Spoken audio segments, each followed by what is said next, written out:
Você está no 95º dia da nossa leitura bíblica, seja bem-vindo. Meu nome é Everton Alonso.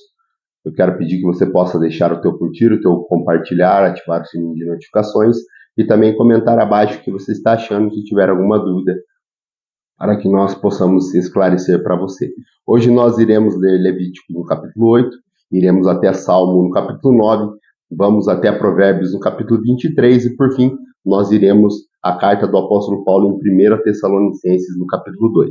Aqui em Levítico, no capítulo 8, nós vamos ler sobre a ordenação de Arão e seus filhos e a forma de proceder que esses filhos e Arão deveria ter diante da tenda do encontro. Diz assim: o Senhor disse a Moisés: traga Arão e seus filhos, suas vestes, o óleo da unção, um novilho para oferta pelo pecado, os 2 carneiros, o cesto de pães sem fermentos, e reúna toda a comunidade à entrada da tenda do encontro. Moisés fez com que o Senhor tinha lhe ordenado, e a comunidade reuniu-se à entrada da tenda do encontro. Então Moisés disse à comunidade: foi isto que o Senhor mandou fazer. E levou Arão e seus filhos à frente e mandou-os banhar-se com água.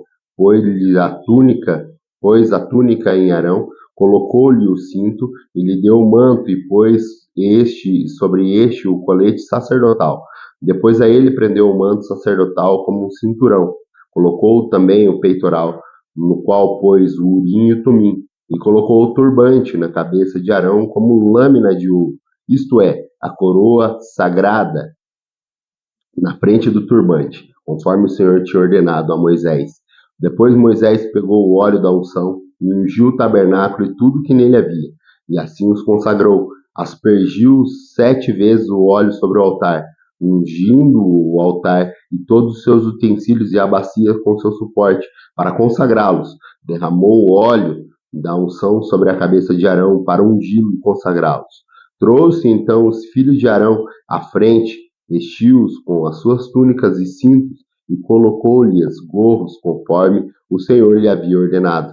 Em seguida, trouxe o novilho para oferta pelo pecado, e Arão e seus filhos puseram as mãos sobre a cabeça do novilho. Moisés sacrificou o novilho e com o dedo pôs um pouco de sangue em todas as pontas do altar para purificá-lo. Derramou o restante do sangue na base do altar e assim o consagrou para fazer propiciação por ele.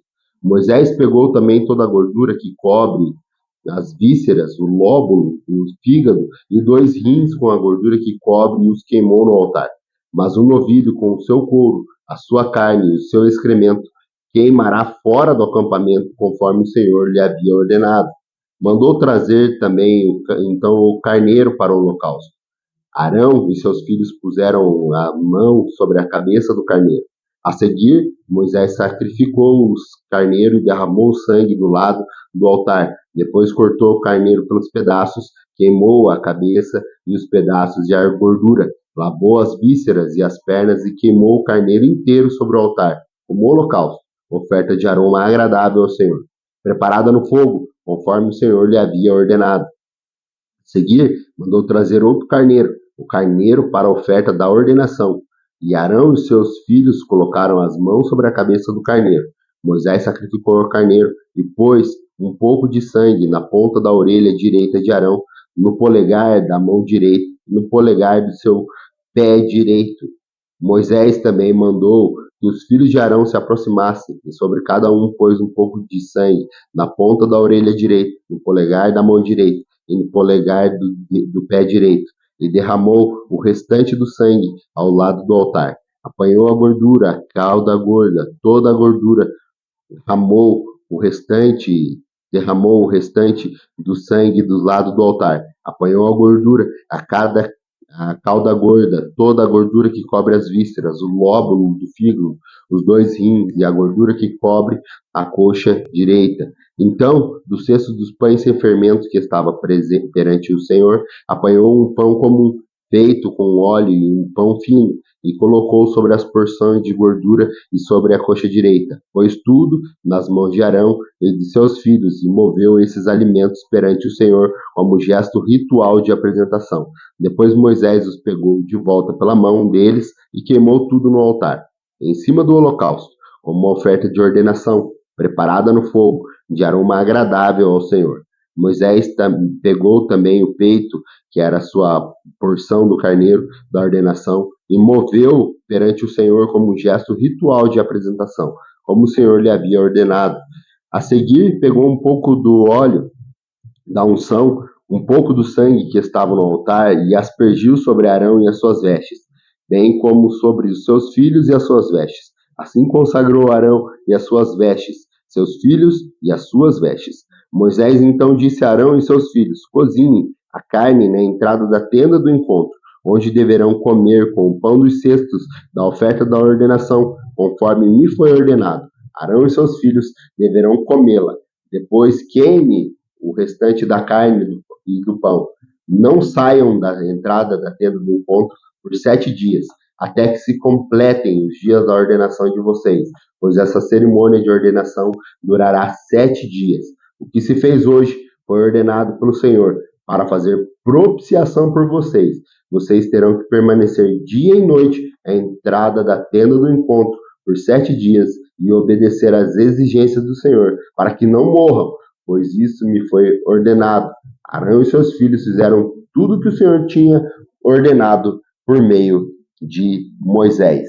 Vamos agora à nossa leitura, Salmo 9, que diz assim, Salmo 9, aqui um salmo davídico também, que ele fala sobre quando os inimigos vêm até ele, e o Senhor ele reina para sempre, e ele estabelece o seu reino para julgar as nações. Diz assim, Salmo 9, Senhor, quero dar-te graças de todo o coração, e falar de todas as suas maravilhas. Em ti quero alegrar-me e exultar-me, cantar louvores ao teu santo nome, ó Altíssimo. Quando os meus inimigos contigo se defrontam, tropeçam e são destruídos, pois defendeste o meu direito e a minha causa. Em teu trono te assentaste, julgando com justiça, repreendeste as nações e destruíste os inimigos, para todo sempre apagaste o nome deles. O inimigo foi totalmente arrasado, para sempre, desraigado as suas cidades. Já não há em quem delas se lembre. O Senhor reina para sempre, estabeleceu o seu trono para julgar. Ele mesmo julga o mundo com justiça, governa os povos com retidão. O Senhor é o refúgio para os oprimidos, uma torre segura na hora da adversidade. Os que conhecem o teu nome confiam em ti, pois tu, Senhor, jamais abandonas os que te buscam. Cantem louvores ao Senhor quem reina em Sião. Proclame entre as nações os teus feitos. Aquele que pede contas do sangue derramado não esquece. Ele não ignora o clamor dos oprimidos. Misericórdia, Senhor, vê o sofrimento que me causam os que me odeiam. Salva-me das portas da morte, para que, junto às portas da cidade de Sião, eu cante louvores a ti, e ali exulte em tua salvação. Caíram as nações nas covas que abriram, os seus pés ficaram presos no laço que esconderam. O Senhor é conhecido pela justiça que executa. Os ímpios caem em suas próprias armadilhas. Volte os ímpios ao pó e todas as nações que se esquecem de Deus. Mas os pobres nunca serão esquecidos, nem se frustrará a esperança dos necessitados. Levanta-te, Senhor. Não permitas que o mortal triunfe. Julgadas sejam as nações na tua presença. Infunde-lhes o terror, Senhor. Saibam as nações que não passam de seres humanos. Vamos agora à nossa leitura a Provérbios, no capítulo 23. Aqui ainda, o Salomão, ele escrevendo o Provérbios, ele fala que nós devemos prestar atenção com as pessoas que nos relacionamos. Não devemos conversar com tolos e também dedicar a disciplina em nosso coração para que o Senhor, que ele é justo, o Pai justo, ele exulta de júbilo. Diz assim em Provérbios, no capítulo 23, verso 1 em diante. Quando você se assentar para uma refeição com alguma autoridade, observe com atenção quem está diante de você. Encoste a faca à sua própria garganta se estiver um grande apetite. Não deseje as iguarias que lhe oferece, pois podem ser enganosas. Não esgote as suas forças tentando ficar rico. Tenha bom senso.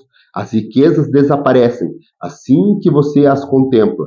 Elas criam asas e voam como águias pelo céu. Não aceite a refeição de um hospedeiro invejoso. Não despeje as iguarias que lhe oferece, pois ele só pensa nos gastos. Ele lhe diz: coma e beba, mas não lhe fala com sinceridade. Você vomitará o pouco que comeu e desperdiçará a sua cordialidade. Não vale a pena conversar com o tolo, pois ele despreza a sabedoria do que você fala. Não mude de lugar os antigos marcos de propriedade, nem invada as terras dos órfãos, pois aquele que defende os direitos deles é forte. Ele lutará contra você para defendê-los. Dedique a disciplina ao seu coração e seus ouvidos à palavra que lhe dão conhecimento. Não evite disciplinar a criança. Se você a castigar com vara, ela não morrerá. Castigue-a você mesmo com vara, e assim a livrará da sepultura. Meu filho, se o seu coração for sábio, e o meu coração se alegrará. Sentirei grande alegria quando os teus lábios falarem com retidão. Não inveje os pecadores em seu coração. Melhor será que temam sempre o Senhor. Se agir assim, certamente haverá bom futuro para você e a sua esperança não falhará. Ouça, meu filho, e seja sábio. Guia o seu coração pelo bom caminho. Não ande com os que se encharcam de vinho, nem com os que empanturram de carne, pois os bêbados e os glutões se empobrecerão, e a sonolência os vestirá de trapo. Ouça o seu pai que o gerou. Não despreze a sua mãe quando ela envelhecer. Compre a verdade e não abra mão dela, nem tampouco da sabedoria, da disciplina e do discernimento. O pai do justo exultará de júbilo. Quem tem filho sábio, nele se alegrará. Bom será que se alegrem com seu pai e sua mãe, e que exulte a sua mulher que lhe deu a luz. Meu filho, dê-me o seu coração, mantenha os seus olhos em seus caminhos, pois a prostituta é uma cova profunda, e a mulher pervertida é um poço estreito. Como assaltante, ela ficará de tocaia, e multiplica entre os homens os infiéis. De quem são os ais? De quem as tristezas? E as brigas de quem são? E os ferimentos desnecessários? De quem são os olhos vermelhos? Dos que demoram bebendo vinho, dos que andam procurando bebida misturada. Não se deixe atrair pelo vinho. Quando está vermelho, quando cintila no copo e escorre suavemente. No fim, ele morde como uma serpente e envenena como víbora. Seus olhos verão coisas estranhas e sua mente imaginará coisas distorcidas. Você será como quem dorme no meio do mar, como quem se deita no alto das cordas do mastro, e dirá: espancaram-me, mas eu nada senti. Bateram em mim, mas nem percebi. Quando acordei, para que possa beber mais uma vez? Vamos agora ao livro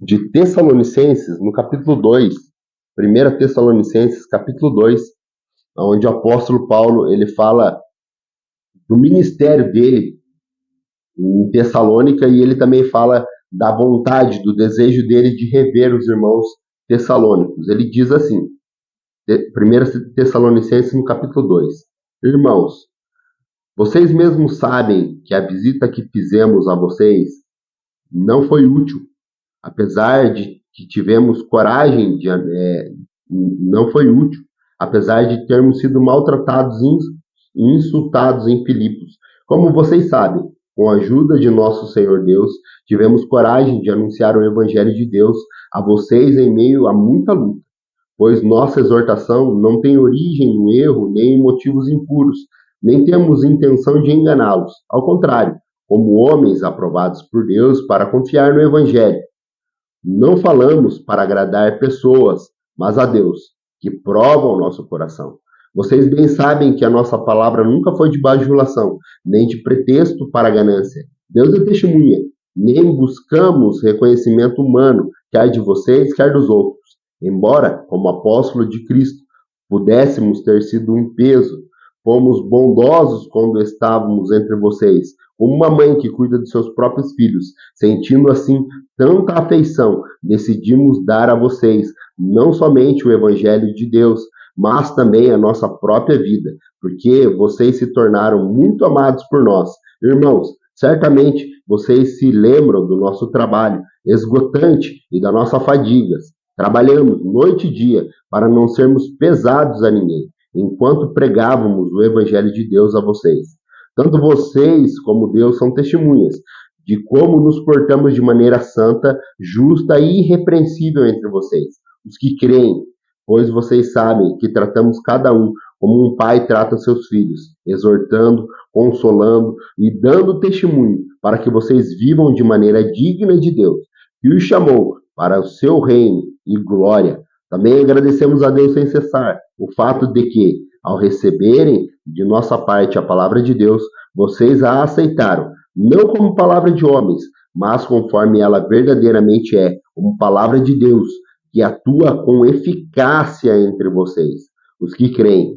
Porque vocês, irmãos, tornaram-se imitadores da igreja de Cristo, de Deus em Cristo Jesus, que estão na Judéia. Vocês sofreram da parte dos seus próprios conterrâneos as mesmas coisas que aquelas igrejas sofreram das partes dos judeus, que mataram o Senhor Jesus e os profetas e também nos perseguiram. Eles desagradam a Deus e são hostis a todos. Esforçam-se para nos impedir que falemos aos gentios e estes sejam salvos. Desta forma, continuam acumulando seus pecados. Sobre eles, finalmente, veio a ira. Nós, porém, irmãos, privados da companhia de vocês por breve tempo, em pessoa, mas não no coração, esforçamo-nos ainda mais para vê-los pessoalmente, pela saudade que temos de vocês. Quiséssemos visitá-los, eu mesmo, Paulo, o quis, e não apenas uma vez, mas duas. Satanás, porém, nos impediu. Pois quem é nossa esperança, alegria ou coroa? Em quem nos gloriamos perante o Senhor Jesus da sua vinda? Não são vocês? De fato, vocês são a nossa glória e a nossa alegria. Essa é a nossa leitura de hoje. Aguardo você amanhã, se assim Deus nos permitir, para mais um dia da leitura bíblica. Até lá, se Deus quiser.